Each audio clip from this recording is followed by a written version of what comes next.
बिस्मिल्लाहिर्रहमानिर्रहीम। अस्सलामुअलैकुम मोहतरम नाजरीन। इंसानी शक्ल में हिरन, वीडियो की शुरुआत करते हैं। ए जिनों के बादशाह, दरअसल ये हिरनी मेरे चाचा की लड़की है और मेरी बीवी है। इससे 30-40 साल पहले इससे मेरी शादी हुई थी। काफ़ी मुद्दत गुजर जाने के बाद इससे कोई औलाद ना हुई। आखिर मैंने एक लोंडी खरीदी जिसके बदन से एक लड़का हुआ। 15 साल तक हम सब ऐशो आराम से रहते रहे। इत्तफाकन इस ज़माने में मुझे एक सफ़र पर जाना पड़ा। मैंने लड़के और लौंडी को अपनी बीवी के सुपुर्द किया और खुद सफ़र पर चलने लगा। लेकिन इस बदबख्त ने मेरे जाने के बाद शहर से बांदी को गाय और लड़के को बछड़ा बनाकर गवालों के हाथ फरोख्त कर दिया। जब मैं वापस आया और उन दोनों के मुतालिक दरियाफ्त किया तो ये कहने लगे कि बांदी का तो इंतकाल हो गया और बच्चा मालूम नहीं कहाँ भाग गया। मैंने हर चंद तलाश किया लेकिन कोई पता ना चला। ये हाल देखकर मुझे बहुत सदमा हुआ, लेकिन सब्र के सिवा चारा कोई नहीं था। इसी इसना में ईद कुर्बानी आ गई। मैंने एक उम्दा गाय कुर्बानी के लिए खरीदी। हुस्न इत्तफाक से वही गाय थी जो मेरी बीवी ने जादू के असर से बनाई थी। जिस वक्त मैं ज़िबा करने लगा तो उस गाय की आंखों में आंसू आ गए और मुझे उस पर रहम आया और खादिमों से कहा, इसे छोड़ दो और दूसरा जानवर ले आओ।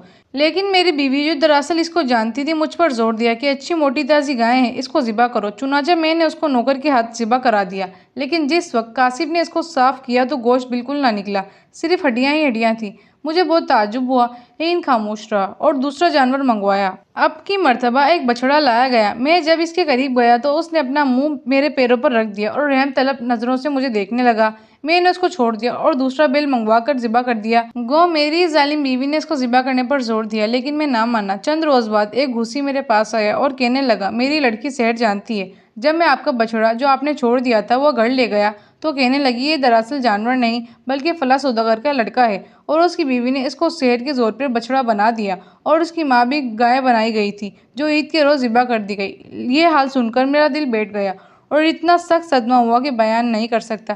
खैर, मैं इस वक्त पड़ोसी के घर आया और उस लड़की से कहने लगा, बेटी, अगर तुम किसी तरह इसको दोबारा इंसान बना दो तो मैं तुम्हें इतनी दौलत दूंगा कि ज़िंदगी भर तुम्हारी सुकून से गुजर जाएगी। लड़की ने कहा, मैं किसी दौलत की तालिब नहीं, लेकिन दो शर्तें हैं। एक ये कि जब मैं आपकी लड़की को इंसान बना दूं तो मेरी शादी आप इससे मंजूर कर लीजिएगा।